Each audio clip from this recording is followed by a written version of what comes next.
তাহলে আল্লাহ বাহ্যিক রূপ দেখবেন না। বাবা বসেন বসেন বসেন বসেন বসেন, আমার কথাই শুরু হয় নাই। বসেন বসেন বসেন বসেন।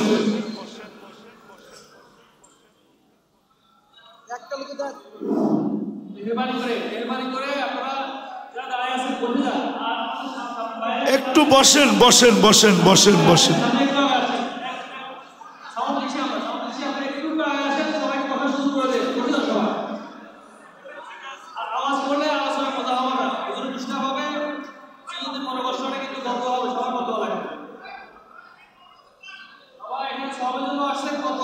একটু বসেন একটু বসেন। শোনেন, শবে বরাত বিদায় যে শয়তান যে জেলখানায় চলে গেছে এমন না। শয়তান কিন্তু রমজানের 1 তারিখে জেলখানায় যাবে। আজকে রাত্রেও কিন্তু উনি আমাদের সাথে আছে। বিদায় উনি কোনো মতে চাবে না। একটু বসেন। উনি কোনো মতে চাবে না, শয়তান কোনো মতে চাবে না। এটা আপনি ভাইবেন না যে শয়তান বাইতুল মুকাররম মসজিদে ঢুকতে পারে না, এই ধারণা কিন্তু ভুল। বিলকুল আমাদের ঘাড়ে চাইপা বাইতুল মুকাররমের মসজিদে ঢুকবে আর আমাদেরকে উশৃঙ্খল বানাবে। কেননা শয়তান জানে আমরা যদিও এই রাত্রের মহত্ব গুরুত্ব আমাদের ভিতরে বিভক্তিকর। আমার কথাটা বোঝেন, এই রাত্রের মহত্ব গুরুত্ব বড়ত্ব যদিও আমাদের ভিতরে বিভক্তিকর, কিন্তু শয়তানের কাছে কিন্তু বিভক্তিকর না। শয়তান এই রাত্রের মহত্ব গুরুত্ব বড়ত্ব জানে, বিদায় ও উশৃঙ্খলতা সৃষ্টি করবে। কাউকে দাঁড় করায় রাখবে, কাউকে বসায় রাখবে, কাউকে হট্টগোল করাবে। কেননা ও জানে যদি কথাগুলো আজকে দিলে গাইথা গেল আর এই জনগোষ্ঠী যদি কথাগুলাকে মনের ভিতরে নিয়ে নিল, তাইলে বহুত দিনের পরিশ্রম জলাঞ্জলি যাবে, পানিতে মিশা যাবে, ধূলিসাৎ হয়ে যাবে, মাটিতে দাফন হয়ে যাবে। বিদায় শয়তান এটা কোনোদিন চাবে না। যত বেশি মনোযোগ দিয়ে শুনবো তত বেশি কথাগুলা দিলের ভিতরে রেখাপাত করবে। কেননা দিনই কথা শোনার জন্য কোরআনের হুকুম কি এটা আগে আমাদের বোঝা উচিত। যে দিনই কথা যখনই আমি শুনবো, চাই সেটা বাইতুল মুকাররম হোক বা দুনিয়ার কোনো যেই প্রান্তে হোক, সরাসরি শুনি বা মিডিয়ার মাধ্যমে শুনি, আল্লাহর হুকুম হলো ফাস্তামিউ, দিলের কান লাগায় শোনো। আনসিতু, বিলকুল আওয়াজহীন। তাইলে ফলাফল কি দাঁড়াবে? লাআল্লাকুম তুরহামুন। তাইলেই কিন্তু দিনী কথার মাধ্যমে আমাদের দিলের ভিতরে রেখাপাত করবে, রং লাগবে। রং বুঝানোর জন্য বলতেছি, গোলাপ কি দুনিয়াতে আকর্ষিত ঘ্রাণের কারণে না রঙের কারণে? বল, গোলাপের চেয়ে ঘ্রাণওয়ালা ফুল অনেক আছে। হাসনা হেনা গোলাপকে হার মানায় দেয়। গোলাপ যতক্ষণ পর্যন্ত নাকে না লাগানো হয় আর বিলকুল কাছে না যাওয়া হয় ততক্ষণ পর্যন্ত তার ঘ্রাণ অনুভব হয় না।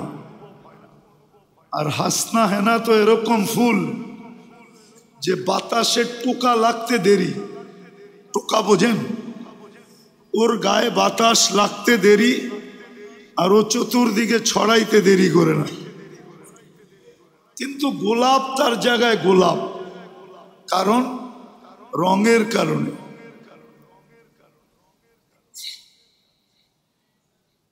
গোলাপ সারা দুনিয়ায় প্রসিদ্ধ শুধু কালারের কারণে, রং। ওর মতো রং কোনো ফুল দিতে পারে না, কোনো ফুলে নাই। ঘ্রাণ আছে কিন্তু রং না। কি বুঝাইতে পারতেছি? ধ্যান দিয়া শুনতে হবে কিন্তু, নাইলে বুঝে আসবে না। তো গোলাপ যেরকম রঙের কারণে সারা দুনিয়ায় ফেমাস এবং আকর্ষিত, আমরাও কিন্তু আল্লাহ আল্লাহ রসুলের কাছে যদি আকর্ষণের পাত্র হইতে চাই, বা আল্লাহ আল্লাহ রসুলের কাছে যদি আকর্ষিত হইতে চাই, যে আমি আল্লাহর কাছে আকর্ষণের পাত্র হইতে চাই বা আল্লাহর রসুলের কাছে হইতে চাই, তাইলে কিন্তু ভিতরে রং লাগবে। রং ছাড়া শুধু বাহ্যিক রং, চেহারার রং হইলে হবে না, বা বাহ্যিক রং হইলে হবে না। আপনি কি ভাবেন বিশ্ব সুন্দরী হইলেই আল্লাহর কাছে সবচেয়ে আকর্ষণের পাত্র হয়? ওটা বিশ্ব মানুষের কাছে হইতে পারে, কিন্তু আল্লাহর কাছে না। আল্লাহর কাছে আকর্ষণের পাত্র হইতে হইলে রং, বাহ্যিক রং দেখেন না। বাহ্যিক রং যদি দেখতেন তাহলে বেলালের কাছে আকর্ষণের পাত্র হওয়ার বাহ্যিক রং ছোঁয়াও ছিল না। রং তো দূরের কথা, রঙের ছোঁয়াও ছিল না। যান আপনি আফ্রিকা, ইথিওপিয়া দেখা আসেন। ইথিওপিয়া দেখলে আপনার বুঝে আসবে যে এই টেকনোলজি উন্নতির যুগের মানুষগুলা, এগুলা দেখলেও পছন্দ হয় না। তো 1400 বছর আগের বেলাল রাদিয়াল্লাহু তাআলা আনহু রঙের দিক দিয়ে কেমন ছিলেন? বাহ্যিক রং। উনিও ওদের বর্তমান মানুষগুলার মতোই ছিলেন, বরং দেখা যাবে আধুনিকতার ছোঁয়া না লাগার কারণে উনি হয়তো আরো নিচেও ছিলেন, কিন্তু উনি আল্লাহর কাছে আকর্ষণের পাত্র ভিতরের রং দিয়া। ভিতরের, কিসের? ভিতরের। ভিতরের আরেকটা শব্দ বলতে পারি, বন্দেগীর রং দিয়া। বন্দেগীর কি? বন্দেগীর রং দিয়া। আরেকটা শব্দ যোগ করতে পারেন, উম্মতির রং দিয়া। মুহাম্মদুর রাসূলুল্লাহ সাল্লাল্লাহু আলাইহি ওয়াসাল্লামের রং দিয়া। এই জন্যই তো মেরাজে যখন পদধ্বনি আগে আগে শুনতেছিলেন, আল্লাহ রসুল সাল্লাল্লাহু আলাইহি ওয়াসাল্লাম জিবরিল আলাইহিস সালামকে জিজ্ঞাসা করছিলেন, মান আমামি, আমার আগে কে? আসমা খসখস কদম, আমি পদধ্বনি তো শুনি কিন্তু লোকটা তো দেখা যায় না। তো জিবরিল আলাইহিস সালাম একবারে জবাব দেন নাই, প্রথমে একটা মুস্কি হাসি দিছেন, তৃতীয়বারে উনি জবাব দিছেন, আবদুকা বেলাল, আপনার গোলাম বেলাল, অন্য কেউ না, অপরিচিত না, একবারে কাছে। আমি যদি বলতে চাই, মানে আমার ধারণা দ্বারা, তাখায়ুল দ্বারা, আমার মনের ভাবনা দ্বারা আমি যদি বলতে চাই, তাহলে আমি এইভাবে বলবো। ভাই আওয়াজ না করি, আওয়াজ না করি। একটু আগেই তো কোরআনের আয়াত শুনাইলাম, তাই না? বসেন, আস্তে আস্তে আগে আসেন। আমার ধারণা দিয়ে যদি আমি বলি, তাইলে আমি এইভাবে বলতে পারি। আমি এইভাবে বলতে পারি যে বেলাল রাদিয়াল্লাহু তাআলা আনহু মনে হয় বুঝাইতেছিলেন যে আমি কালো হইতে পারি বটে, কালো হইতে পারি বটে, আমার বাড়ি হাফসা হইতে পারে বটে। আর বাস্তবিক আমি অনারব বটে, আমি কৃত দাসও ছিলাম বটে, কিন্তু সবাইকে ফাঁকি দিয়ে আপনি জান্নাত একা ঘুরবেন এটা হবে না। যেই বাসার থেকে গেছেন ওই বাসাওয়ালাও জানে না আপনি কোথায় ঘুরতেছেন। আপনার নিকটতম সাথী আবু বকর সিদ্দিকও জানে না আপনি কোথায় ঘুরতেছেন, উমরও জানে না, উসমানও জানে না, আলীও জানে না। আপনি ভাবছেন সবাইকে ফাঁকি দিয়ে একা জান্নাত ঘুরবেন। কমসে কম আমি আপনার গোলাম বেলাল হইতে দিব না, আমি তো আপনার আগে আগেই থাকবো। মনে হয় বুঝাইতে পারি না। তাইলে আল্লাহ বাহ্যিক রূপ দেখবেন না। বাবা বসেন বসেন বসেন বসেন বসেন, আমার কথাই শুরু হয় নাই। বসেন বসেন বসেন বসেন।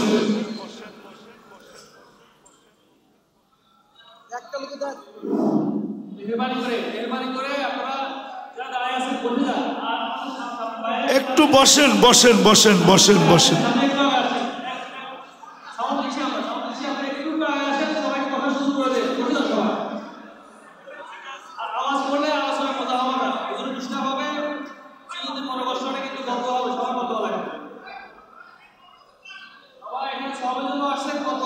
একটু বসেন একটু বসেন। শোনেন, শবে বরাত বিদায় যে শয়তান যে জেলখানায় চলে গেছে এমন না। শয়তান কিন্তু রমজানের 1 তারিখে জেলখানায় যাবে। আজকে রাত্রেও কিন্তু উনি আমাদের সাথে আছে। বিদায় উনি কোনো মতে চাবে না, একটু বসেন, উনি কোনো মতে চাবে না, শয়তান কোনো মতে চাবে না। এটা আপনি ভাইবেন না যে শয়তান বাইতুল মুকাররম মসজিদে ঢুকতে পারে না, এই ধারণা কিন্তু ভুল। বিলকুল আমাদের ঘাড়ে চাইপা বাইতুল মুকাররমের মসজিদে ঢুকবে আর আমাদেরকে উশৃঙ্খল বানাবে। কেননা শয়তান জানে আমরা যদিও এই রাত্রের মহত্ব গুরুত্ব আমাদের ভিতরে বিভক্তিকর। আমার কথাটা বোঝেন, এই রাত্রের মহত্ব গুরুত্ব বড়ত্ব যদিও আমাদের ভিতরে বিভক্তিকর, কিন্তু শয়তানের কাছে কিন্তু বিভক্তিকর না। শয়তান এই রাত্রের মহত্ব গুরুত্ব বড়ত্ব জানে, বিদায় ও উশৃঙ্খলতা সৃষ্টি করবে। কাউকে দাঁড় করায় রাখবে, কাউকে বসায় রাখবে, কাউকে হট্টগোল করাবে। কেননা ও জানে যদি কথাগুলো আজকে দিলে গাইথা গেল আর এই জনগোষ্ঠী যদি কথাগুলাকে মনের ভিতরে নিয়ে নিল তাইলে বহুত দিনের পরিশ্রম জলাঞ্জলি যাবে, পানিতে মিশা যাবে, ধূলিসাৎ হয়ে যাবে, মাটিতে দাফন হয়ে যাবে। বিদায় শয়তান এটা কোনোদিন চাবে না। বিদায় একদলকে দাঁড় করায় রাখবে, একদলকে দিয়া হট্টগোল করাবে, আওয়াজ উচ্চ আওয়াজ করাবে। আল্লাহ কিন্তু এখন প্রথম আকাশে, আমাদের দুনিয়ার ছাদে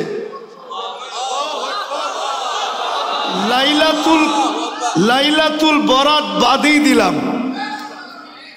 রাতের 3 ভাগের 1 ভাগ যখন অতিবাহিত হয়ে যায় তো বুখারী শরীফের রেওয়ায়েত হইল আল্লাহ দুনিয়ার আকাশে চলে আসেন। আর আয়েশা ডাক দিতে থাকেন, হাল মিম মুস্তাগফির, কে আসিস জীবনের গুনাহ খাতাকে মাফ করাইতে চাও, দুয়া মুইছা জুলিস সাত করাইতে চাও, নিজে নিট এন্ড ক্লিন হইতে চাও, পরিষ্কার পরিচ্ছন্ন হইতে চাও, তাইলে আমি কিন্তু চলে আসছি তোমাদের বাড়ির ছাদে। বেশি কিছু করতে হবে না, শুধু হাত দুটা উঠাইবা আর এতটুকু বইলা দিবা, সুবহানাক ফাকিনা আযাবান নার, জয় আল্লাহ আপনি পবিত্র, আমাকেও মাফ করে পবিত্র বানায় দেন। আল্লাহ বলে এতটুক বলতে দেরি, আমি তোমাদেরকে মাফ করতে দেরি করব না। কেননা তোমাদেরকে যদি মাফ না করি তাহলে বন্ধুর সাথে আমার অঙ্গীকার আছে, অঙ্গীকার পূর্ণ হবে না। কেননা বন্ধুর সাথে আমার অঙ্গীকার হলো যে কিয়ামতের মাঠে আমি বন্ধুকে লজ্জিত হইতে দিব না। লা ইউখসিকা ফি উম্মতিক। আর তোমরা যদি সব গুনার বোঝা নিয়ে উঠো আর আমি যদি মাফ না করলাম তো বন্ধু বলবে আপনি বললেন কি করলেন কি, আমার উম্মত তো সব গুনার বোঝা নিয়ে উঠছে। আল্লাহ বলে এই জন্যই আমি প্রতিদিন রাত্রে প্রথম আকাশে চলে আসি আর নিজের পক্ষ থেকে ডাকতে থাকি যেন তোমরা হাত উঠাও আর আমি মাফ করি। আর কিয়ামতের দিন তোমরা পুত পবিত্র হয়ে দাঁড়াও আর বন্ধু দেখা যেন খুশিতে হাসতে থাকে যে আমার উম্মতের তো কোনো গুনাহ খাতাই নাই। আরেকটাও কোরআনের আয়াত আছে, সাউফা ইউতিকা রাব্বুকা ফাতারদা। আল্লাহ ঘোষণা দিতেছেন বন্ধু আপনাকে আমি রাজি করে ছাড়বো। আচ্ছা বলেন, আমরা যদি গুনাহ খাতা নিয়ে উঠি তাহলে আল্লাহর রসুল কি রাজি হবে? হ্যাঁ, এই জন্যই তো আল্লাহ এই সুযোগটা করে দিছেন। লাইলাতুল বারাত বাদেই দিলাম, কিন্তু এখন তো আল্লাহ ডাকতেছে মাপ চাওয়ার জন্য, আর আমরা আল্লাহর ঘরে বসে আছি। আল্লাহর কথা শোনার পরে, আল্লাহ রসুলের কথা শোনার পরে যদি দিলে দাগ টানলো, রেখাপাত করলো, আর আমি হাত উঠানোর পরে যদি আমার চোখের কোণায় মাছির মাথা পরিমাণ একটু পানি উদিত হইল, আল্লাহর ভয়ে, জাহান্নামের ভয়ে, জান্নাতের আগ্রহে যদি একটু পানি উদিত হইল, তো এটাও তো বুখারী শরীফের রেওয়ায়েত যে মাছির মাথা পরিমাণ পানি তোমার চোখের কোণায় জাহান্নামের ভয়ে উদিত হইতে দেরি। আমরা তোমার চক্ষুটা না, এই শরীরটাকে জাহান্নামের উপরে হারাম করতে দেরি করব না। জাহান্নামের আগুনটা তোমার উপরে বুঝাইতে দেরি করব না। তোমার নামে জান্নাত লিখতে দেরি করব না। বিদায় শয়তান কোত্থেকে চাবে যে আপনি মনোযোগ দিয়ে শুনেন, দিলের কান দিয়ে শুনেন চুপচাপ। আল্লাহ বলতেছেন ফাস্তামিউ আনসিতু, বিলকুল চুপচাপ শুনো, কোনো আওয়াজ যেন না হয়। কিন্তু আমরা যদি আওয়াজ করলাম তো আল্লাহর হুকুম মানা হইল? আমি কোরআন পড়তেছি, ইদা কুরিয়াল কোরআন ফাস্তামিউ ওয়া আনসিতু। যখন কোরআনই কথা বলা হয় বা কোরআন পড়া হয় বা কোরআনই কথা বলা হয় তখন বিলকুল দিলের কান লাগাও, বিলকুল চুপচাপ। তাইলে তোমার ভিতরে আমরা রং লাগাবো, লাআল্লাকুম তুরহামুন। তোমরা যেরকম রং দেখা কিনো, এখন তো মসজিদের ভিতরে কি বলবো, বেশিরভাগই যুবক দেখতেছি। আচ্ছা 14 তারিখে ফুল কি দেখা কিনছো এটা বলো, বলো 14 তারিখে যে ফুল কিনছো কি দেখা? আরে তুমি কিনো নাই, কিন্তু এখানে কিনছে এরকম লোক বহুত আছে। চেহারায় বলতেছে, চেহারা আমি যেটি দেখতেছি ওই চেহারায় বলতেছে এখানে ফুল কিনার লোক আছে। 14 তারিখে কিনছে তো 14 তারিখে যে ফুল কিনছো তুমি কি দেখা? দুটা জিনিস দেখা কিনছে। প্রথমে তো রঙও দেখছে, ঘ্রাণও দেখছে। যখন রং আর ঘ্রাণ আলা বাজার আউট হয়ে গেছে তখন বলছে কমসে কম এরকম একটা ফুল দাও যেটা রঙে ভরা। কিছু ফুল পাওয়া যায় শুধু কালার আর কোনো ঘ্রাণ নাই। বলছে আজকে ইজ্জত বাইচা যাবে যদি শুধু কালার আলাটাও দিতে পারি, তাইলে হয়তো আমাকে লেখা পাঠাইতে পারে যে I.U। আর যদি রঙও নাই কালারও নাই, যদি ফুল নিয়ে গেলাম তাইলে জুতা যে দেখাবে এতে কোনো সন্দেহ নেই।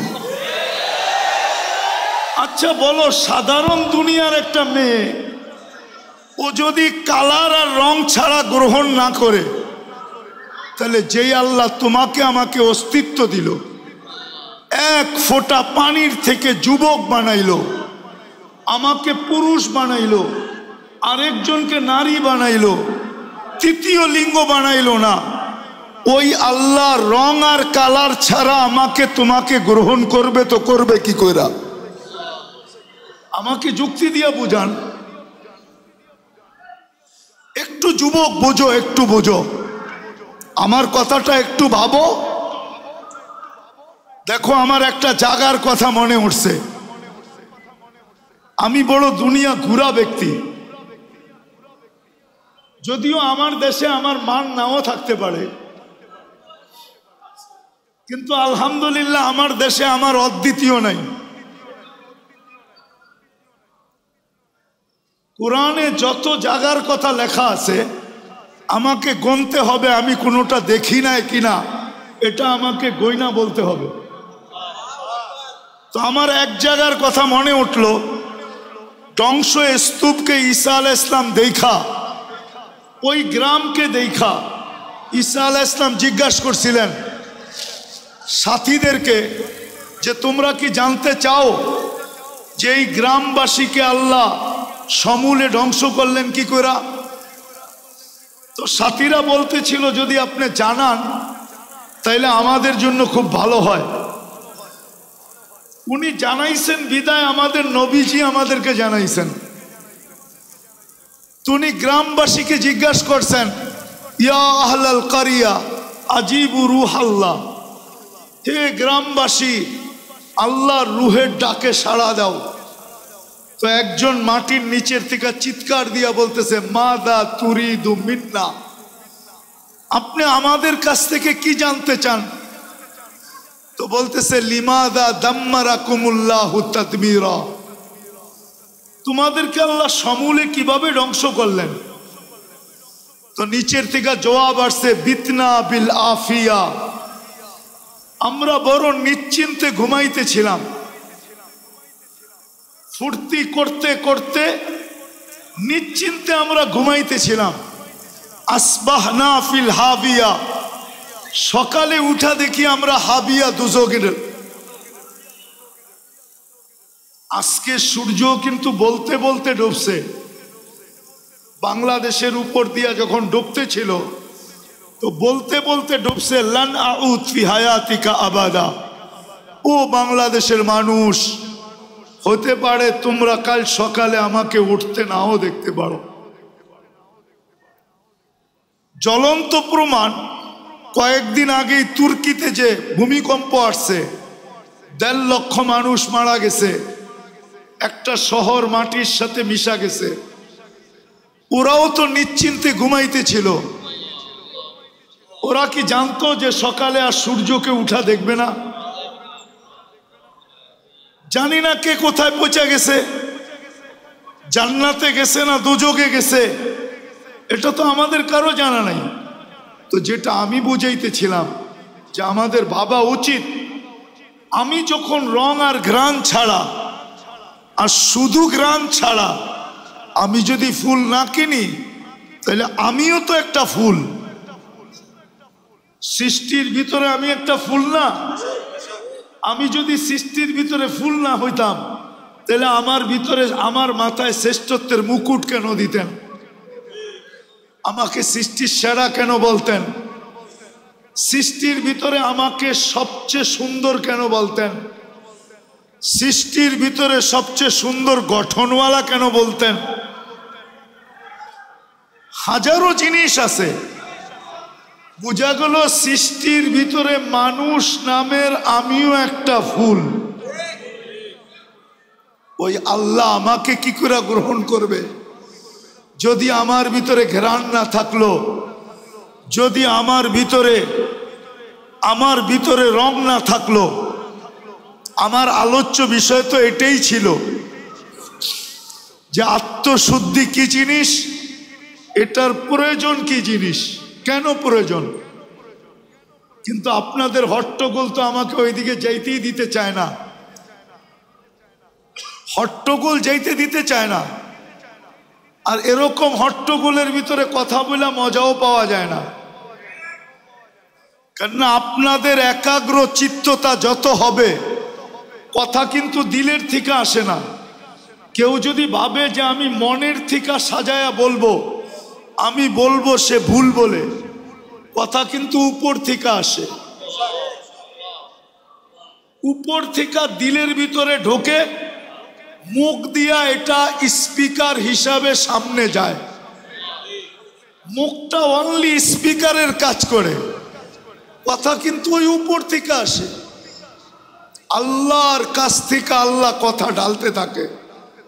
আর এরকম হট্টগোলের ভিতরে আল্লাহ কথা ঢালবেন না। আর আমারও বলার অভ্যাস নাই। যারা জানে আমাকে মাঠে ময়দানে, ওরা জানে আমার সবাই নিশ্চুপ হইতে হয়, কেননা আমার সুর নাই। আমি সুর দিয়ে আপনাদেরকে মাতাল করতে পারবো না। কিন্তু আমার যখন নিশ্চুপ হবে,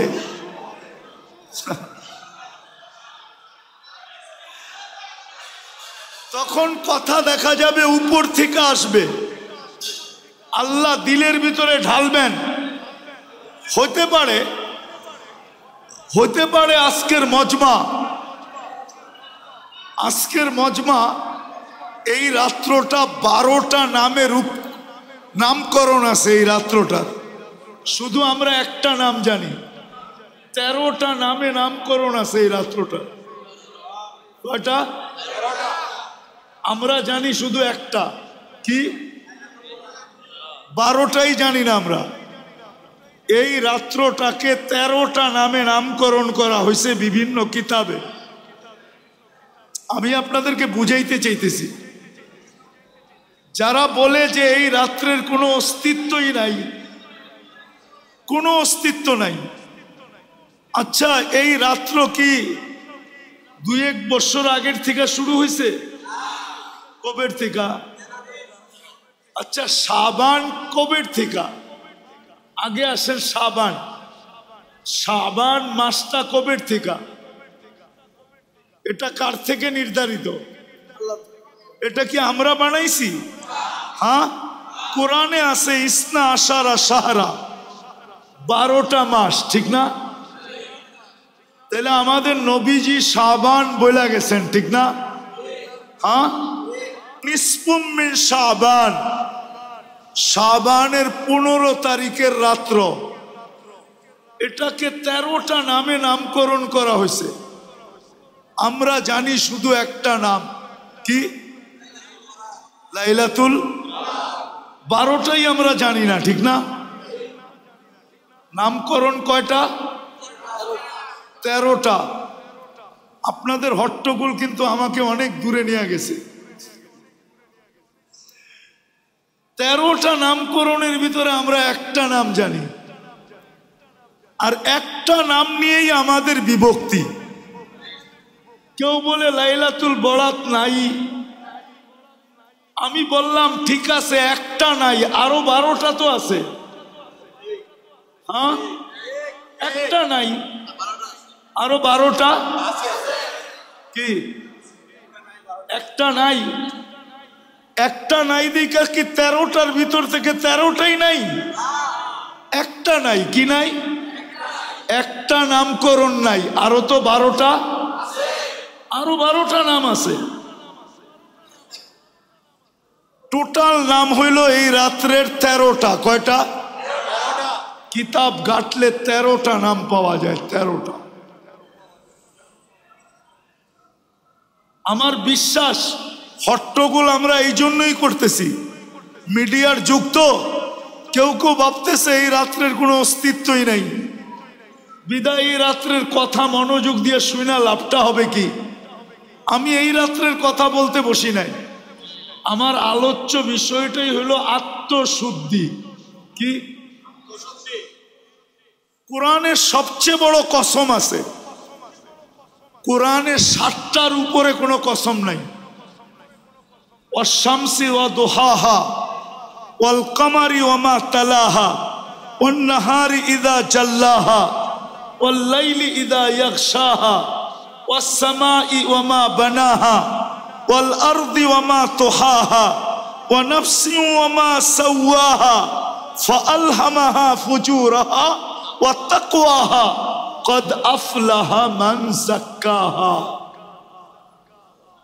7 কসমের পরে আল্লাহ বলছেন, আমার কাছে তোমাদের কাছে যেরকম প্রথমে তালাশ করো, রঙও লাগবে, ঘ্রাণও লাগবে,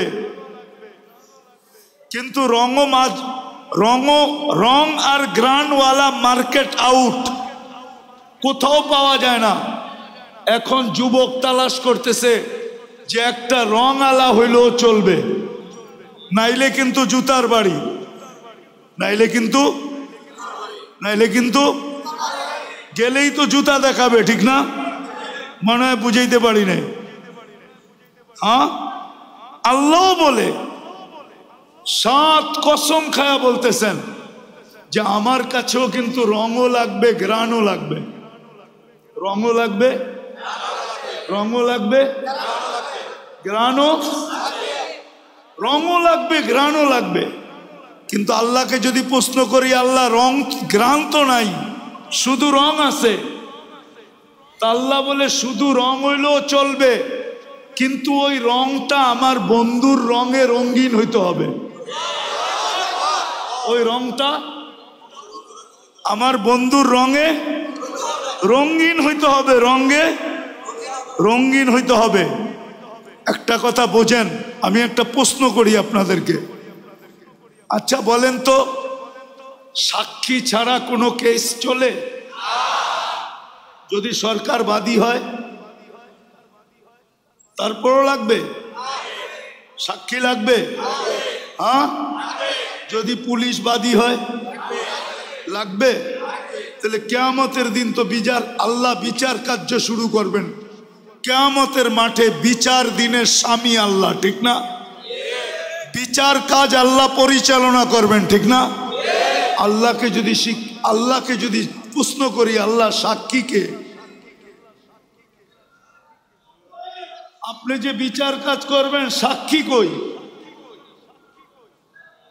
জবাব কি আপনাদের কাছে? অনেকে বলবেন সাক্ষী হইল কেরামান কাতেবিন, ঠিক না? ভুল। কেননা ফেরেশতা মুকাল্লাফ না, ফেরেশতা হুকুমের অধীন না, ফেরেশতা শরীয়তের অধীন না। সাক্ষী এটা শরীয়তের বিষয়, আর ফেরেশতা শরীয়তের কি না, মুকাল্লাফ। কিছু আলেম ওলামা আছেন তো এখানে, বুঝেন তো, ফেরেশতা শরীয়তের মুকাল্লাফ না। তাহলে ওরা সাক্ষী দিবে তো কি করে? ওরা পেপার দিতে পারে কিন্তু সাক্ষী দিতে পারে না, লিখিত পেপারটা দিতে পারে, সাক্ষী দিতে পারে না। তো আল্লাহ বলে আমি সাক্ষী এই উম্মতে মুহাম্মাদীকে নির্ধারণ করছি। আমরা হইলাম কিয়ামতের মাঠের রাজ সাক্ষী। রাজ সাক্ষী বোঝেন? কিছু সাক্ষী থাকে বিলকুল গোপনীয়, এটাকে কি বলে? রাজসাক্ষী। আমরা হইলাম ওই সাক্ষী। কোরআন বলতেছে শুহাদা আলান নাস, কিয়ামতের দিন আমি তোমাদেরকে সাক্ষী হিসাবে আমার পাশে দাঁড় করাবো। এই জন্য জালালউদ্দিন সুয়ুতি রহমতুল্লাহ আলাইহি মুস্তাকিল একটা কিতাব লেখছেন এই আয়াতের উপরে, শুহাদা আলান নাসের উপরে। উনি মুস্তাকিল একটা ছোট একটা বই লেখছেন, ছোট একটা কিতাব। আপনাকে খুঁজে বাইর করতে হবে, কিন্তু আমি নাম দিব না, কেননা আমার এটা জীবনের সংগ্রহ, তো সারা দুনিয়া ঘুরা ঘুরা আমি এটা বাহির করছি। ইম্পসিবল। আপনি এখন আমার বিরুদ্ধে লিখতে থাকেন যত পারেন ফেসবুকে, কিন্তু আপনি যদি টুকান তাইলে পাবেন, আমার মতো ঘুরেন টুকান পাবেন। কেননা আমি তো রত্ন কুড়াইয়া নিয়ে আসছি সমুদ্রের তলদেশ থেকে, আর আপনি বাইতুল মোকাররম আমার পাশে বই রত্ন নিয়ে যাবেন? এত সহজ। আমি এত কাঁচা মাছ খাই না, ফ্রাই করি, তারপরে পাকাই, তারপরে খাই, ডাবল পাকায়া খাই। তো যেটা বুঝাইতেছিলাম, আমরা সাক্ষী কিয়ামতের দিন। এটার উপরে জালালউদ্দিন সুয়ুতি রহমতুল্লাহ আলাইহি মুস্তাকিল কিতাব লেখছেন, শুধু এতটুক শব্দ দিয়ে শুহাদা আলান নাস। তারপরে উনি দলিল নিয়ে আসছেন, শত দলিল আনছেন, উনি লেখছেন। তো যেটা বুঝাইতেছিলাম, আমি শেষ জায়গায় চলে আসছি, দেড়টা বাজতে চলছে। আল্লাহ আমাদেরকে গ্রহণ করবেন রং দেখা আর ঘ্রাণ দেখা। আত্মশুদ্ধি হইল ওই জিনিস, আমি কেমনে আপনাদেরকে বুঝাবো? এখন তো ওই প্রচলন নাই। আগে কালাই করা হতো, কালাই। কালাই চিনেন? হ্যাঁ, কি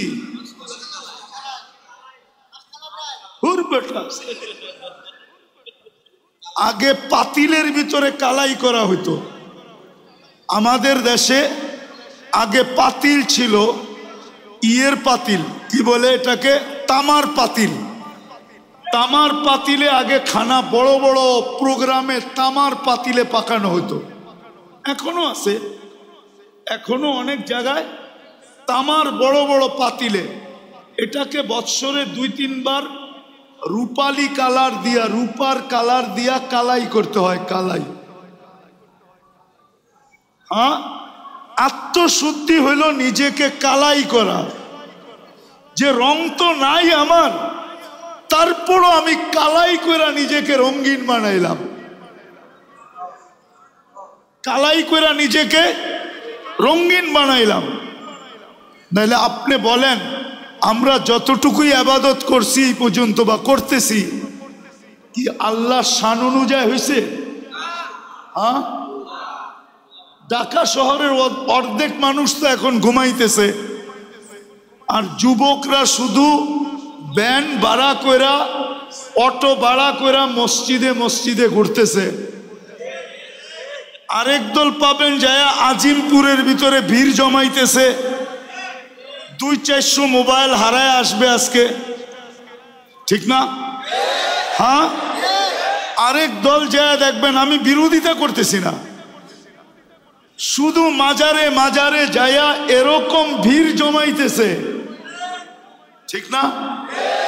কিন্তু এই রাত্রটা তো এই জন্য ছিল না, এই রাত্রটা তো ছিল কালাইয়ের জন্য, কালার রাত্র। ওয়ামান আহসানু মিনাল্লাহি সিবগা, কালার রাত্র ছিল, রং লাগানোর রাত্র ছিল, যে তুমি রং লাগাও, নাইলে এটা 13টা নাম কেন হবে? আমার মনে হয় এই বাইতুল মোকাররমের মজমা যদি মিডিয়ায় যায়, কালকেই হয়তো আমার কাছে ফোন যাইতে পারে 200-100, যে 13টা নাম আপনি কোত্থেকে পাইলেন? আমরা তো জীবনভর একটা নামই শুনলাম, ফাউন্ডেশনালা বলক জন্মলগ্ন থেকে আজ পর্যন্ত যে এই রাত্রের 13টা নাম আছে, কোনোদিন শুনছে কিনা আমাকে বলুক। হ্যাঁ, 13টা নাম এই রাত্রের, 13টা। কয়টা? যারা নিষেধ করছে ওরা একটা নিষেধ করছে, এখনো 12টা তার জায়গায় রয়ে গেছে। 12টা তার জায়গায়, 12টা তার জায়গায় আছে, বিদায় এটাকে উড়ায় দেওয়া যাবে না। আরেকটা যুক্তি দিতেছি যদি আপনাদের মনে লাগে। বলেন, ইমাম গজালি রহমতুল্লাহ আলাইহির নাম নিয়া আলেম ওলামা ডেলি যতবার রহমতুল্লাহ আলাই বলে, আমি যে বললাম লাইলাতুল বারাত বলতে কিছুই নাই, আমার মৃত্যুর পরে আমার নাম নিয়ে এত লোক কি রহমতুল্লাহ আলাই বলবে? হ্যাঁ, রহমতুল্লাহ আলাই বলাটা কি নিজের পক্ষ থেকে আসে না ওইখান থেকে আসে? এই দোয়াটা কোত্থেকে আসে? হ্যাঁ, কি ওলামা কি বলে? হ্যাঁ, আবুল সমরকান্দি রহমতুল্লাহ আলাইহির নাম নিয়া মনের থেকে রহমতুল্লাহ আলাই আসে, ঠিক না? কিন্তু দুনিয়াতে তো এরকমও লোক আছে, এরকমও লোক আছে, এরকমও লোক আছে যাদের নাম আমরা নেই, যাদের নাম আমরা নেই, মুসলমান ছিলেন বটে। ঈশা খান নাম নিয়ে কয়জন রহমতুল্লাহ আলাই বলে? ঈশা 12 বুয়ার একজন, ঠিক না? কি 12 বুয়ার? সোনার গায়ে যার রাজধানী, ঠিক না? হ্যাঁ, কয়জন বলে রহমতুল্লাহ আলাই? কি আরো আমি দেখাইতে পারি, কিন্তু আমি যে নিষেধ করে দিলাম একটা, যেটার কোনো লাইলাতুল বারাত বলতে কোনো অস্তিত্বই নাই, আমি প্রথম যুক্তি দিছি, একটা আপনি না করছেন, কিন্তু 12টা এখনো রয়ে গেছে। কি 12টা এখনো কিতাবের পৃষ্ঠায় রয়ে গেছে, ঠিক না? 12টাকে খণ্ডন করতে আপনার আরো 12 বৎসর লাগবে। 12 বৎসরে পারবে না, ঠিক না? দ্বিতীয় হলো যে আমি যে এটাকে নাই বললাম, আমাকে ভাবা উচিত ছিল যে আমি মারা যাওয়ার পরে আমাকে কয়জন রহমতুল্লাহ আলাই বলবে। আর যারা লেখা গেছেন, যারা প্রমাণ দিয়ে গেছেন, এদের নাম নিয়ে ডেলি কত কোটি মানুষ রহমতুল্লাহ আলাই বলে। বাংলাদেশের কোনো আলেম নাই যে ইমাম গজালি রহমতুল্লাহ আলাইহির নাম শুনবে আর রহমতুল্লাহ আলাই বলবে না। আবুল সমরকান্দির নাম শুনবে আর বলবে না। আশরাফ আলী থানভী রহমতুল্লাহ আলাইহির নাম নিবে আর রহমতুল্লাহ আলাই বলবে না। হুসাইন আহমদ মাদানী রহমতুল্লাহ আলাইহির নাম নিবে আর রহমতুল্লাহ আলাই বলবে না। এরকম লোক খুব কম আছে, খুব আলেম কম আছে, ঠিক না? কি বলেন? আরো যত আছে। দ্বিতীয় আরেকটা কথা হলো, বলেন শয়তানের হাত থেকে নিরাপদ একমাত্র কে? নবীরা হইল মাসুম, নিষ্পাপ, আর সাহাবারা হইল শয়তানের হাত থেকে নিরাপদ। ওনাদেরকে বলা হয় মাহফুজ। ওনারা কি নিরাপদ, ঠিক না? আর আমি কি নিরাপদ? হ্যাঁ, আমি কি নিরাপদ না? আমি যতদিন পড়তেছিলাম আমার সাথে যেটা আছে, ও কি ট্যাবলেট খায় ঘুমাইতেছিল না বাবা খায়া ঘুমাইতেছিল? ও তো আমার সাথে পড়তেছিল, ঠিক না?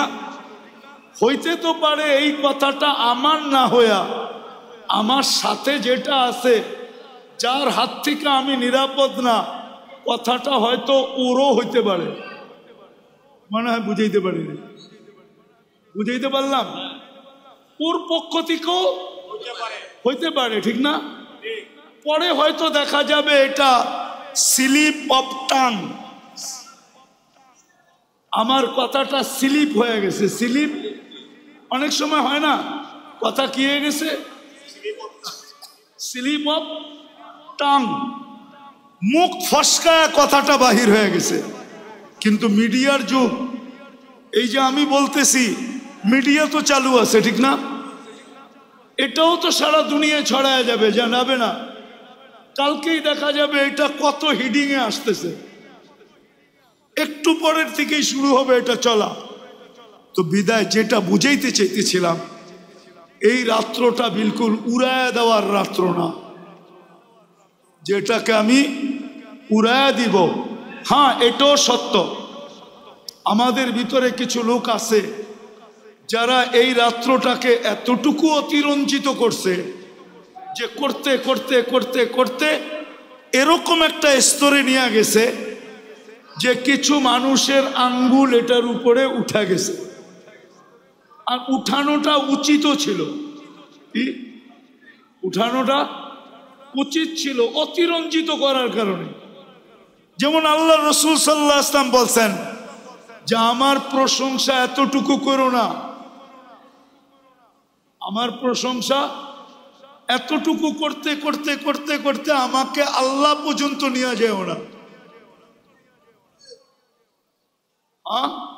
এই জন্য উনি বলছেন লা তাজআল কবরি ওয়াসানা, আমার কবরকে কিন্তু মূর্তি বানাও না। লা তাজআলনি কবরান কবরি ইউবাদ, আমার কবরকে পূজার জায়গা বানাও না। অনেক কথা বলছেন, মেরে হাত সে মেরা রুতবা না বাড়ানা, বাড়াকর বহুত তুম না মুঝকো ঘটানা। আমাকে যতটুকু আল্লাহ স্থান দিছেন ওই পর্যন্ত রাখো, এর চেয়ে উপরে নিয়ে যেও না। উপরে নিয়ে গেলে দেখা যাবে আমার মর্যাদা বাড়ানো হয় নাই, বরং আমার মর্যাদাকে তোমরা কমায়া দিছ। তো আসলে আমাদের ভিতরেও কিছু লোক আছে যারা এই রজনীটাকে এতটুকু বাড়ায়া দিছে, বাড়াইতে বাড়াইতে বাড়াইতে বাড়াইতে বাড়াইতে বাড়াইতে এত কিছু এটার ভিতরে ঢুকায়া দিছে যে এখন কিছু লোক আঙ্গুল উঠানো শুরু করছে। সুযোগ পাইছে বা উচিতও ছিল, কি উচিত ছিল, কিন্তু উচিত কাজ করতে যায় আঙ্গুল উঠাইতে যায়, এটাই বলতেছি, আঙ্গুল উঠাইতে যায় এত দূর উঠায়া দিছে যে এখন এটার অস্তিত্বই বিলীন হয়ে গেছে। তাইলে এটাও ঠিক না। যা হোক, যেটা বলতেছিলাম এই রাত্রটা, আমি যেটা বলতেছিলাম আল্লাহ কিন্তু আমাদেরকে গ্রহণ করবে রং দেখা আর ঘ্রাণ দেখা। আত্মশুদ্ধি হইল রং আর ঘ্রাণের কি সংমিশ্রণ, রঙও আবার কি ঘ্রাণও, রঙও ঘ্রাণও। দেখেন শাহজালাল রহমতুল্লাহ আলাইহির কাছে কিন্তু কিছুই ছিল না, শুধু একটা জায়নামাজ ছিল। কি ছিল? কোনো তীর ছিল না, তলোয়ার ছিল না, ডাল ছিল না, সরকি ছিল না, কোনো বোম ছিল না, টোম ছিল না। কিন্তু উনি সিলেট বিজয় করছেন না করেন না? কি দিয়া? শুধু জায়নামাজ, শুধু জায়নামাজটাই হইল আত্মশুদ্ধির রং আর কালারের বিস্ফোরণ। বিস্ফোরক ছিল এটা, এটা জায়নামাজ ছিল না, এটা বিস্ফোরক ছিল, বিস্ফোরণ ছিল। ওনার আত্মশুদ্ধির কারণে, রং আর ঘ্রাণের কারণে যখন রাজা গোর গোবিন্দ দেখছে যে পানির উপর দিয়া জায়নামাজে বৈশা পার হইতেছে, তো ও বুদ্ধিমান ছিল, ও বুঝা ফেলছে মাত্র আমাকে জায়নামাজ দেখাইছে, কিন্তু জায়নামাজের মালিক দেখায় নাই। যদি জায়নামাজের মালিক দেখায় দেয় তাইলে কিন্তু আমার অবস্থা আরো খারাপ হবে। বিদায় বাবা, জানিয়া পালাও, জানিয়া পালাও। তো আজকের রাত্রটা আসলে ওনারা যে পয়েন্টটা নিছে 13টার ভিতরে এটাও একটা, যে আজকে রাত্র 13টা নামের ভিতরে এটাও একটা, যে আজকের রাত্রটা হলো কালাই রাত্র। কালাই সিবগাতুল্লাহ, অনান আহসানু মিনাল্লাহি সিবগা।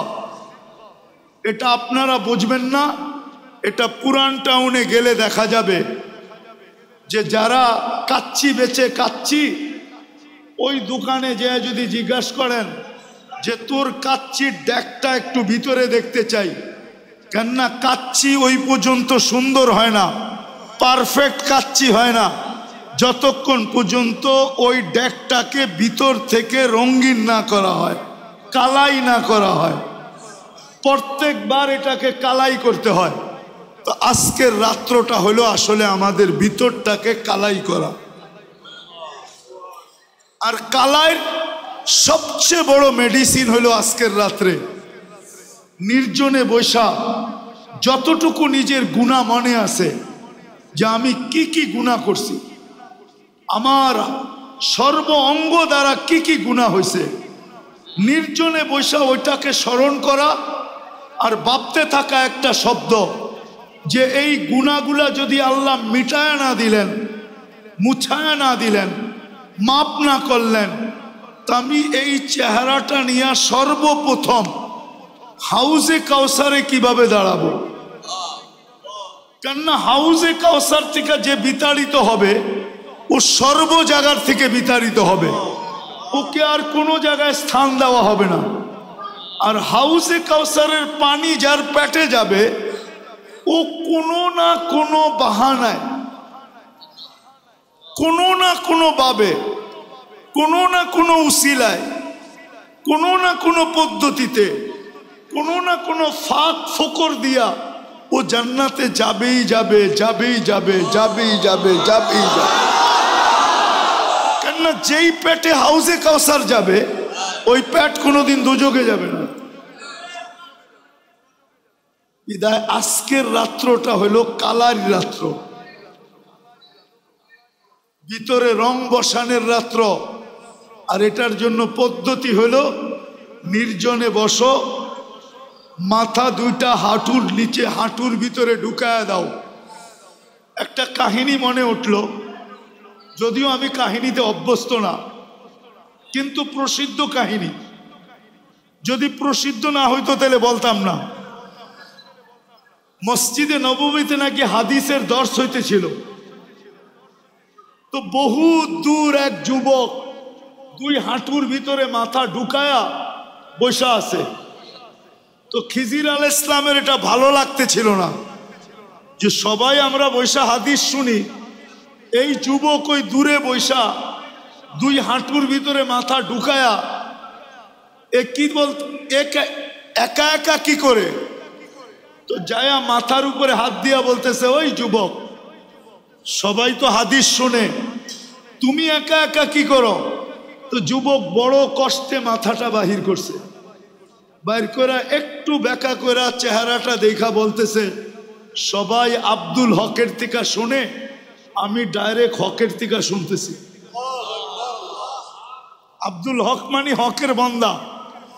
তো খিজির আলাইহিস সালাম ভাবতেছে বয়স তো কম মনে হয়, কিন্তু কথা তো অনেক বড় বলে ফেলছে, পরে আর একটু বাজায় দেখি। তো বলতেছে, ওই যুবক, তুই যে এত বড় কথা বললি, বলতো আমি কে। তো আবার মাথাটা কষ্ট করে বাহির করে বলছে, খিজির, বেশি বিরক্ত যদি করো তাইলে ল্যাংটা করে ফেলবো। মানে ওই মানুষের ভিতরে যে চিৎকার দিমু, এই যে এটা খিজির, বলতে দেরি, তোমাকে মানুষ ঘিরা ধরতে দেরি করবে না, তুমি এইখান থেকে জান নিয়ে যেতে পারবা না। তো খিজির আলাইহিস সালাম বুঝা ফেলছে যে না, আসলেই তো। তো খিজির আলাইহিস সালাম মাথাটা নোয়ায় দিয়া বলছে, বাবা আমার জান ছাড়, আমি মোটামুটি যাই এইখান থেকে, জান বাঁচা। তো আজকের রাত্রটা হলো ওই রাত্র যে হাঁটুর নিচে নিজের মাথাটা ঢুকায় দিয়া, আমি বিশেষ করে যুবকদের পায়ে হাত দিয়া বলতেছি, তুমি জানো না আবার তুমি শবে বরাত পাবে কিনা, তুমি জানো না তুমি রমজান পর্যন্ত পৌঁছবে কিনা, আমিও জানি না যে আমি রমজান পর্যন্ত পৌঁছবে কিনা, আমিও জানি না আগামী 1 বছর পরে শবে বরাত পাবো কিনা। আজকের রাত্রটা হলো কালার রাত্র, নিজেকে রঙিন করো। ঘ্রাণ না নিতে পারো তো কমসে কম তুমি নিজেকে রঙিন করো, হাঁটুর ভিতরে মাথা দুটা ঢুকাও, আর নিজের গুনাহগুলাকে স্মরণ করো যে আমি এতটুক বয়সে কত কত গুনাহ করলাম, ডেলি কতগুলা করি, কতগুলা করলাম।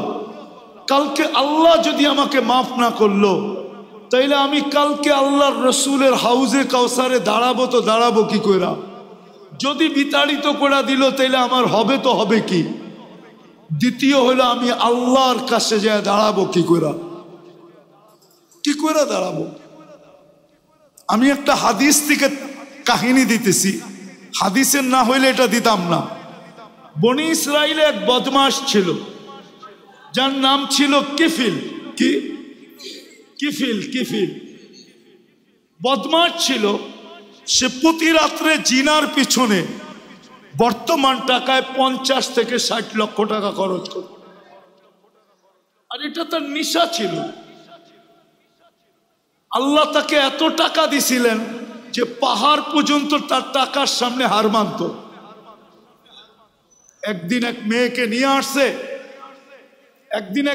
নিয়ে আসছে, তো কামরার ভিতরে ঢুকায় বলতেছে আমি প্রস্তুতি নিয়ে আসতেছি। যখন নিয়ে আসছে প্রস্তুতি, তো দেখে মেয়ে অজরে কাঁদতেছে। তো বলতেছে ওই মেয়ে কাঁদিস কেন? আমি তো তোকে টাকা দিয়ে নিয়ে আসলাম, তুই নিজেই আমার হাতে ধরা দিলি, আমি তো তোকে জোর করে আনি নাই।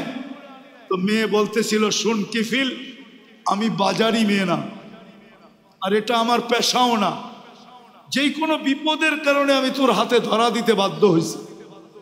কিন্তু কাঁদি কেন জানিস? কালকে এই চেহারাটা আল্লাহকে কি করে দেখাবো। এতটুকু কথা তীর মারলে মনে হয় কিফিলের দিলে এত জোরে লাগতো না। এতটুক কথা এত জোরে লাগছে, কিফিল একটা চিৎকার দিয়ে মাটিতে পড়ে গেছে। বলছে বোন, একদিনে তোর এই অবস্থা, এখন পর্যন্ত কর্ম তো ঘটে নাই। নিয়ে আসছি বটে, কর্ম তো ঘটে নাই, তাই তোর এই অবস্থা, কালকে আমার কি হবে? সে একটা চিৎকার দিয়ে মাটিতে পড়ে গেছে আর বলছে বোন, তোর কথা তীরের চেয়ে বেশি আমার দিলে লাগছে। আমি হাত তো দূরের কথা, তোর গায়ে আঙ্গুলও দিব না, টাকার থৈলি তোকে দিয়া দিলাম, কিন্তু একটা অনুরোধ করতে ভুলবো না। বলছে সেই অনুরোধ কি? বলছে তুই চোখের পানি দিয়ে আল্লাহকে একটু বলে দে না যে আল্লাহ যেন আমার তওবাটা কবুল করে। আমি তওবা করলাম। ওই রাত্রেই কিফিল মারা গেছেন। সোনালী অক্ষরে দরজায় লেখা উঠছে, বা ওই জমানার নবীর কাছে পয়গাম আসছে, কদ গফার আল্লাহু লি কিফলিন, আল্লাহ কিফিলকে মাফ করে দিছেন। আজকের রাত্রটা হলো ওই রঙিন করার রাত্র, নিজেকে রঙিন করার। কসম খোদা, হাঁটুর ভিতরে মাথা ঢুকাও আর ভাবতে থাকো কতটুকু গুনাহ হলো। হইতে পারে তিনটার যেই কোনো একটা ঘটতে পারে তোমার সাথে।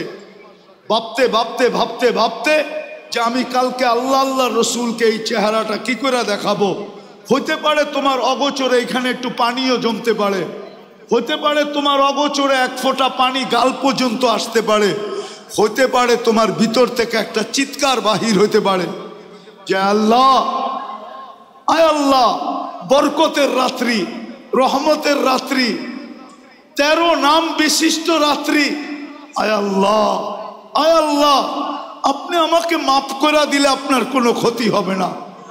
বনি ইসরাইলের ওই যুবকের মতো একটা চিৎকারও আসতে পারে। চলো এটাও হাদিসে আছে, শোনায় দেই। বদমাশকে শহর থেকে গাড় ধাক্কা দিয়ে বাহির করে দিছে।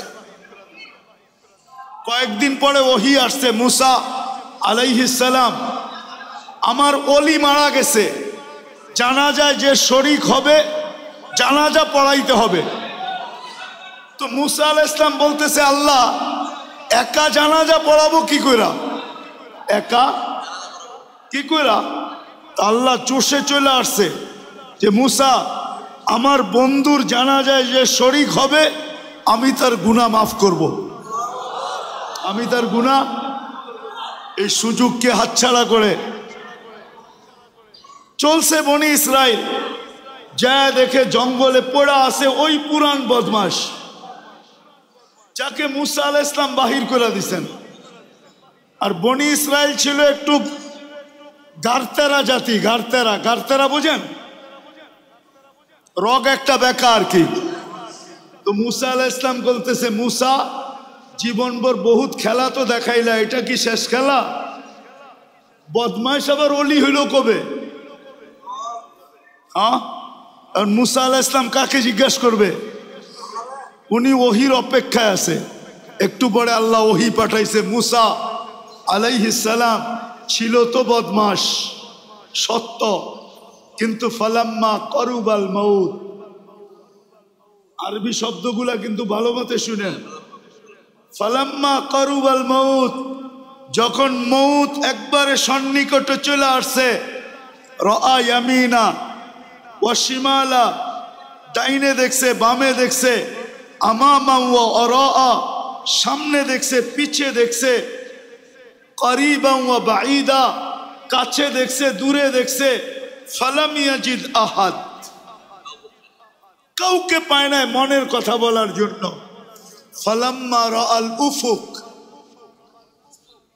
আকাশের দিকে তাকায়া বলতেছে, ইয়া মাল্লা তাদুররুহুদ দুনুব, ও আল্লাহ গুনাহে যার ক্ষতি সাধিত হয় না, ওয়ালা তানকুসুহুল মাগফিরা, মাফ করলে যার ভান্ডারে কমে না, ফারা আমুতু ফরিদান ওয়াহিদা, দেখ আমি একা জঙ্গলে পড়া মরতেছি, ওয়া আনতা কুলতা আনতাল গফুরুর রহিম, আর আপনি বলতেছেন আপনি গফুরুর রহিম, যদি মাফ না করলেন তো আমার লাভ হইল তো হইলটা কি?